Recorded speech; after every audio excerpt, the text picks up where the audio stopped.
Y'all want to introduce yourselves? Left to right. I'm Koda Pratt, lead guitar. My name is Skylar. I play drums and I'm a clean singer. Yeah, I'm Matt and do vocals. Justin, rhythm guitar. Richie and I play bass. So about that new EP, you know, every band has kind of like a different process about just writing an EP or an album. Where are y'all at in the process? How's that? Our writing process mostly consists of just like, you know, all coming together of all of our ideas. Some songs are a lot more heavily influenced by a particular member. We all have a sound that we're going for in our heads, and we're able to communicate and ultimately, like through everybody's ideas, get the sound that we're looking for sure. Yeah, I'd like to just be open about, like, I personally wasn't going for the perfect album. I just feel like it's too soon as a band to really try and you know, do stuff like that. And we just wanted to go for more of a solid sound that signifies more of a large step in what Taking on Poseidon used to do with what we're trying to do now. So I think the EP is going to turn out great as far as this is new and this is what we're going with. We have, what is it, 5 songs? We have 5 songs written and like pre-recorded how we want them to sound so that we have an idea of things that we can do with the recordings. But since we've added 2 new members, Richie on bass and Justin as our new second guitarist and 5th member, hallelujah. Permanent. You know, we're planning on going to re-record all the songs and with their input on things that they want to change, like transitions and particular guitar leads or bass lines that they might want to do differently. So re-recording is going to be in June in San Antonio. Awesome. So it sounds like you're talking about kind of defining your sound a little bit more and A lot, yeah. yeah, and especially with the new members, I mean, that's definitely adds a different dynamic. Can we get some background on the new members and what y'all have done before Taking on Poseidon? We were actually from a previous band called Detroit Left from Austin. It was a post-hardcore metalcore band. Yes, guitar and bass, respectively. We recently split up. I've previously filled in for Taking on Poseidon, played a couple of shows with them last year, played the South by Southwest Music Festival, the fall edition, with those guys.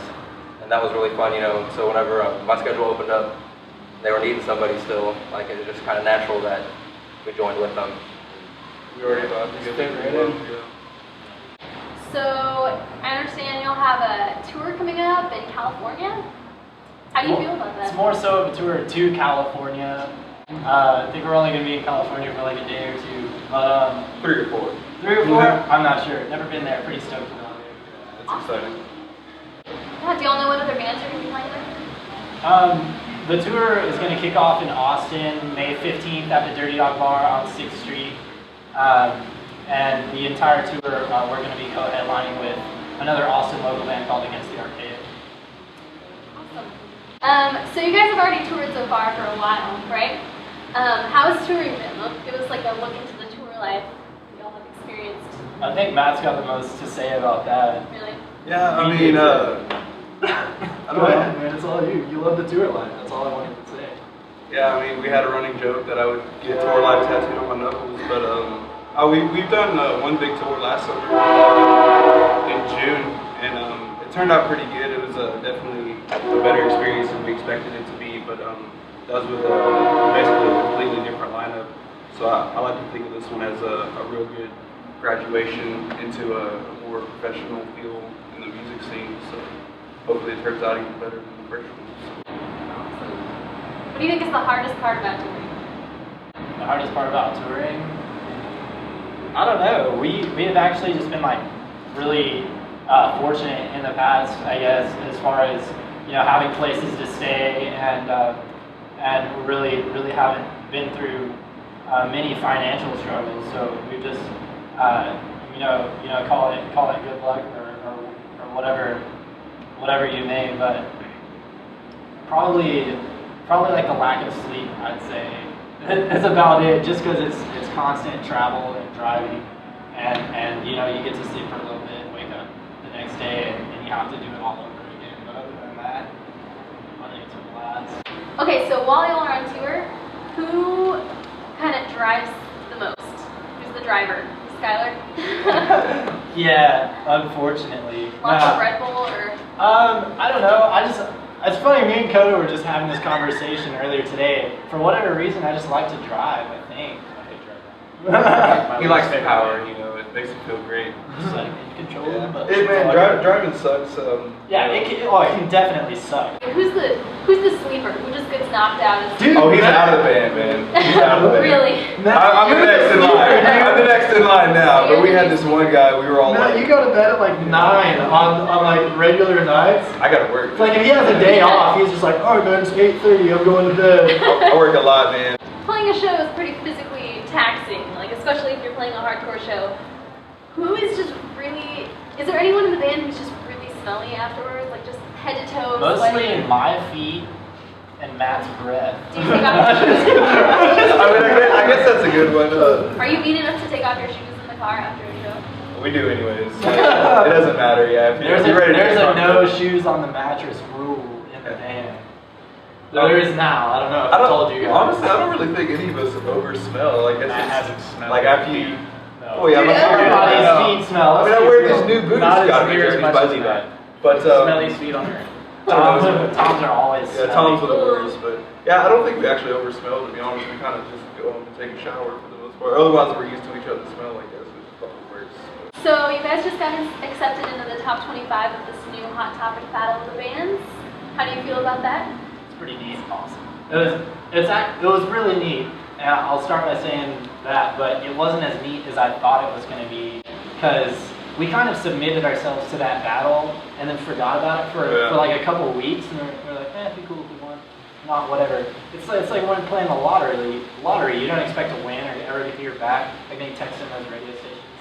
But yeah, so one day we were just all at practice, and I answered a phone call, and it was Catherine from Hot Topic, headquarters in California. Hi, Catherine.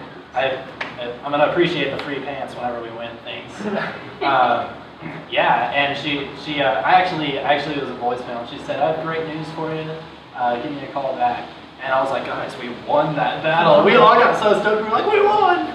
Like free pants for a year." We were all so stoked. And then I called her, and she's like, "You made top 25." And we're like, "Oh."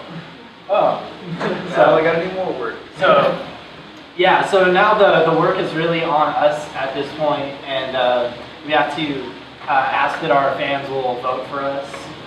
Voting is accepted daily at Hot Topic's Facebook page under the Battle of the Bands tab. If you just click vote, vote us into the top 10, and then some different various production agencies and record labels choose a winner out of the top 10. So go vote at Hot Topic Facebook page. Every day. Once a day. They won't let you do it twice. I checked. From a desktop. So all the guys have Twitters and Instagrams, and as well as the band and entity, so you can click links and go to those pages.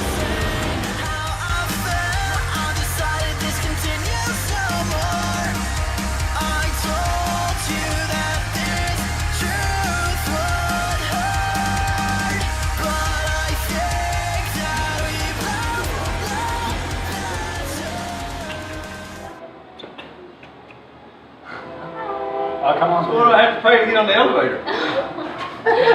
Never mind, I'm off. It happened. Just keep rolling, guys. Okay. Can we please put that in the interview? It happened. It would have been so much more hilarious if he came out of the elevator.